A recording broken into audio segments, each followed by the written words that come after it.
As a club pole dancer, this was her first time stepping out to entertain a private client. The moment she arrived at the doorstep, she couldn't help but laugh.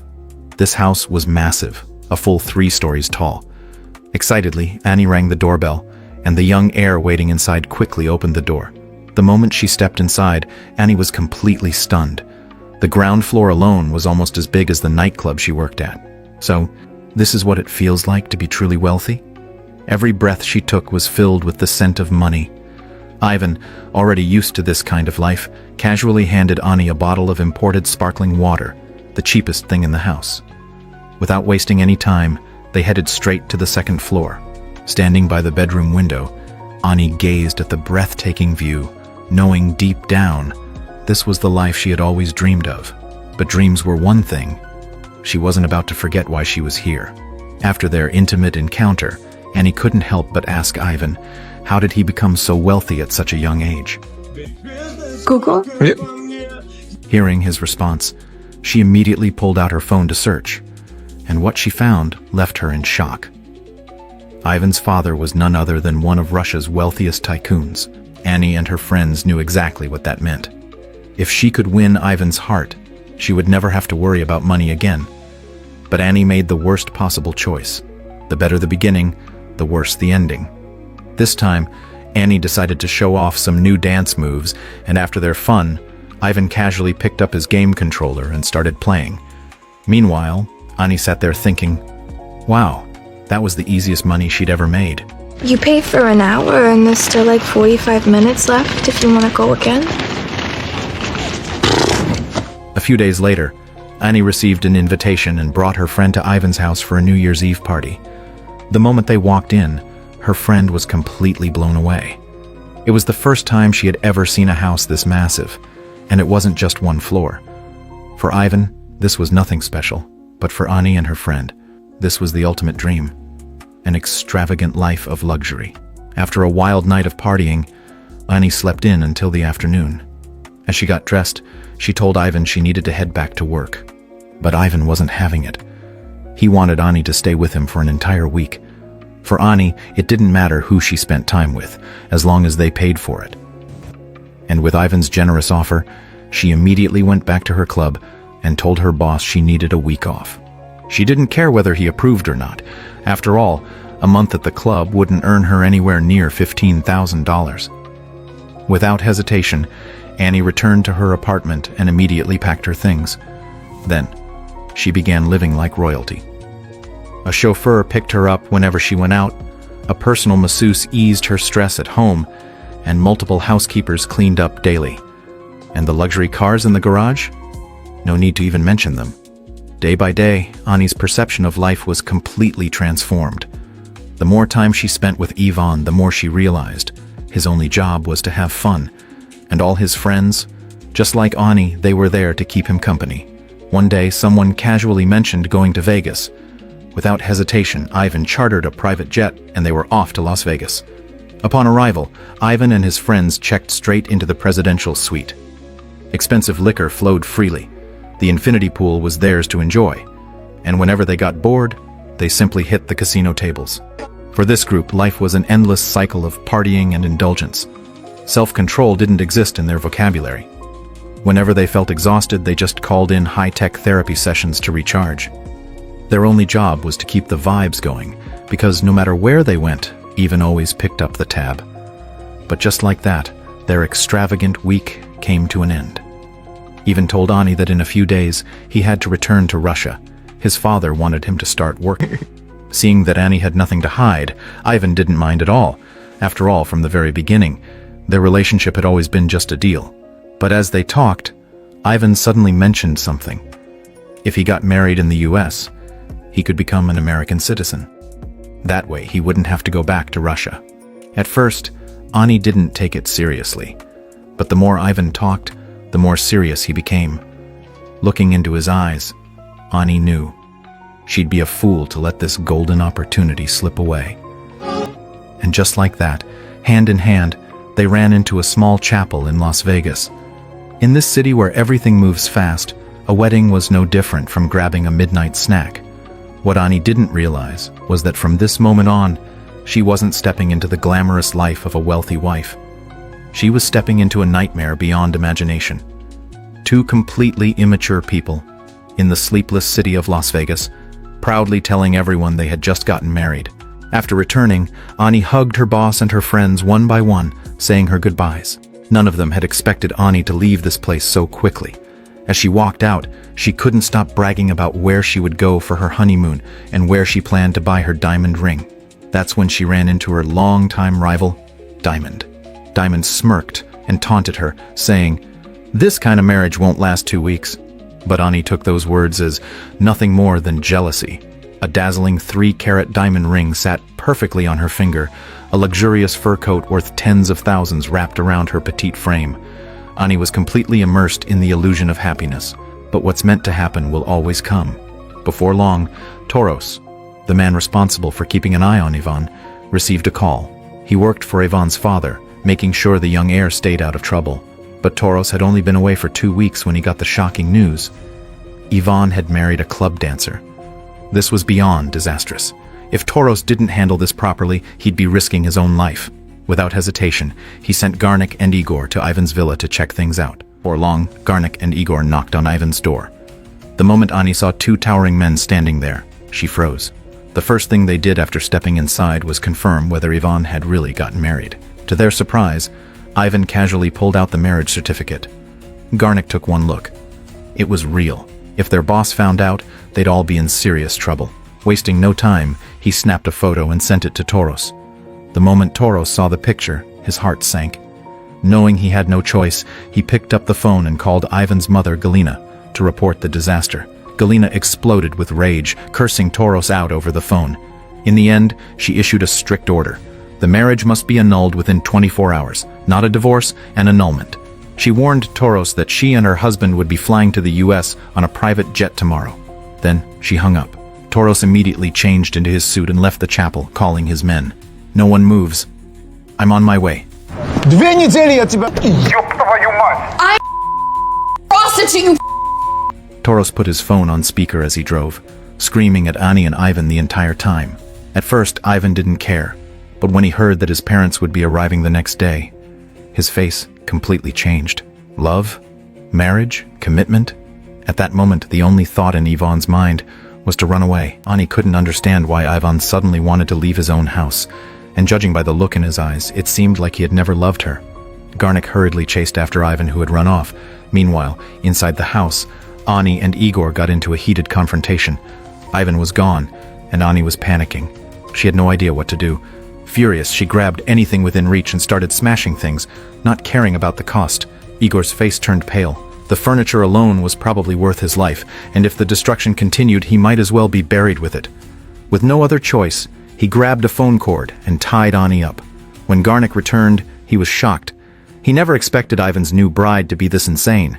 Even with her hands tied, she managed to put up a fight, even biting Igor. Igor was furious. He would have taken her down right then and there if he could. Garnik grabbed a random cable, attempting to tie up Ani's legs, but Ani kicked him so hard that his nose was instantly broken. Not long after, Toros finally arrived. Looking at the mess, at Ivan's disappearance, Toros was absolutely livid. Poor Ani. She had no idea why Ivan ran, or who these people were. She was legally married to Ivan, so why was she being treated like a fraudster? Toros gave her a detailed explanation of her situation. Toros scolded Ani, revealing the real reason behind her marriage to Ivan. Ani still acted high and mighty, but deep down she knew she had lost completely. She had bet everything on Ivan's wealth, assuming he had authority in his family. But now, it was clear. He had nothing. Unwilling to accept defeat, Ani raised her hand, flashing her diamond ring as if it could still prove her worth. But Toros simply ordered his men to hold her down. Then, he took the ring right off her finger. At that moment, Ani's illusion of happiness shattered completely. There was no fight she could win, no argument she could make. Even as she spoke of loving Ivan, she didn't truly believe it herself. With no other options, she resorted to screaming and losing control. But Toros had his own ways of dealing with situations like this. Once Ani finally quieted down, Toros called his lawyer. The order was clear. First thing tomorrow, they would file to annul the marriage. Ani calmed down slightly, and Toros removed the scarf from her mouth. Toros said that since she had been with Ivan for a while, he was willing to offer her $10,000 in exchange for annulling the marriage. Ani agreed on the surface, but deep down, she hadn't completely given up. After all, they were legally married. Even if Ivan's parents disapproved, Ani wanted to hear from Ivan himself. Would he stay, or would he divorce her? Either way, she needed an answer. And so, Toros, his men, and a determined Ani set out to find Ivan. Right now, Ivan wasn't answering his phone. Toros had already arranged for an emergency court hearing the next day. Before that, they had to find him. The group first went to Ivan's usual hangout, a candy shop owned by his friends. Annie saw that Ivan wasn't there, so she asked them to call him from their phones. Maybe he would pick up. But Ivan's friends, seeing Ani with 3 intimidating men, refused. They didn't know why she was looking for him, and they certainly weren't going to help. Instead, they grabbed baseball bats, ready to kick them out. Of course, Ivan didn't answer either of the calls. Not finding him there, the group headed to a restaurant Ivan frequently visited, but once again they came up empty-handed. Soon, night fell, and the cold got to Ani, who reluctantly wrapped the scarf that had once gagged her around her neck.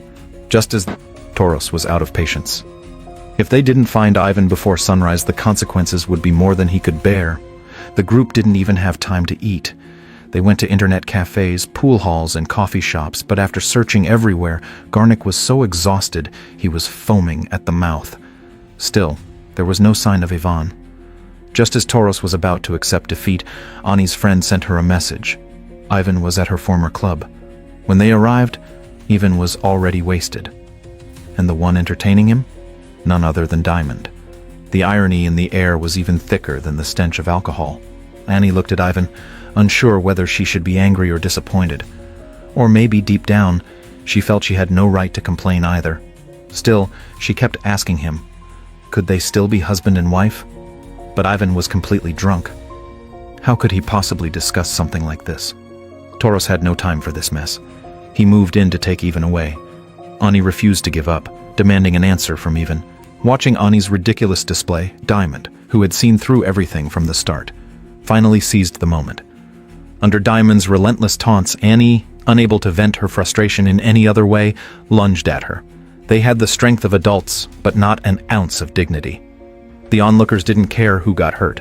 Their only concern was whether the club's furniture would survive. Finally, Toros dragged everyone out of there, bringing the ridiculous scene to an end. But when things got real, who actually cared about Ani's feelings? If anyone did, it was Igor. From the beginning, he had stayed silent, yet his gaze toward Ani was always different. Toros pulled the car to a stop in front of the courthouse. To prevent any further mishaps, he decided to wait there until morning. At dawn, the lawyer arrived to take them to the hearing. Ivan, still drunk, had no idea what was happening. But that didn't matter. Their case was moved to the front of the line. The judge took one look at the still intoxicated Ivan and chose to turn a blind eye to his condition. But just as he was about to annul the marriage, a problem arose. The wedding had taken place in Las Vegas. According to the law, they had to return to Las Vegas to dissolve the marriage. The court here had no authority to do so. Toros was stunned. But to Ani, this was another opportunity. As they left the courthouse, she kept trying to wake the drunken Ivan, hoping he would take responsibility. No matter what, he owed her an answer. Toros, however, had no patience for this. He told Ani to get in the car. Ivan's parents were about to land. If she wanted answers, she could ask them directly. And so, the group headed to the airport. The rest of the men waited in silence, while Toros stood respectfully in the private hangar, waiting for the 2 heavyweights to arrive. Before long, Ivan's mother stepped off the plane. She didn't even bother acknowledging Toros, striding straight past him. Toros hurried after Ivan's father, informing him that they now had to go to Las Vegas. For the first time in her life, Ani spoke in the most polite tone she could manage. But the response she received? Not even a shred of dignity. Rage, confusion, humiliation, and frustration. Every raw emotion poured out of Ani, directed straight at Ivan. The most ridiculous part? She asked him why he obeyed his parents so blindly. At first, Ivan didn't want to answer. But seeing Ani's relentless badgering, he finally told her the truth behind it all. And just like that, Ani's fantasy shattered completely. But she wasn't willing to give up so easily. After everything she had been through, she had gained nothing. So she turned to Ivan's mother and made a demand. If they wanted a divorce, she wanted half of Ivan's wealth. Otherwise, she wouldn't board the plane. At that moment, Annie ripped away the last bit of dignity she had left. Stripped of all pretenses, she stood there, utterly exposed. Completely broken, Annie no longer had the arrogance she once carried. Real power never needed to be flaunted. All her shouting, all her struggles, nothing more than a desperate mask for fear. At this point, there was nothing left for Annie to gain from Ivan. The only thing she received was a quiet cup of sake, handed to her by Igor. When they arrived in Las Vegas, the group went through the necessary procedures. The absurd marriage was finally erased. Afterward, Toros instructed Igor to take Annie back to the villa to collect her belongings. The next day, she would be sent back to her apartment, along with $10,000 in severance. That night, back at the villa, Igor stayed by Annie's side. He didn't try to take advantage of her. He didn't try to make a move. But reality was harsh. Annie was worthless in Ivan's family's eyes. And Igor, a penniless man who genuinely cared for her, was just as worthless to Annie. Once, she thought Ivan's lustful gaze meant love. Now she saw Igor's genuine concern as nothing more than a nuisance. Every pair of eyes starts out pure, but no one wants to admit, deep inside, their hearts had long since lost their innocence. The next day, Annie packed her things and left Ivan's villa. On the way back, Igor withdrew the money and handed it to her before dropping her off at her apartment. As she looked at this foolishly kind man, Annie wondered, maybe only an ordinary man could offer real love. But as she collapsed into Igor's arms, sobbing, she was still thinking about that irresponsible man, Ivan. As for whether Igor would ever be appreciated, I think we all know the answer.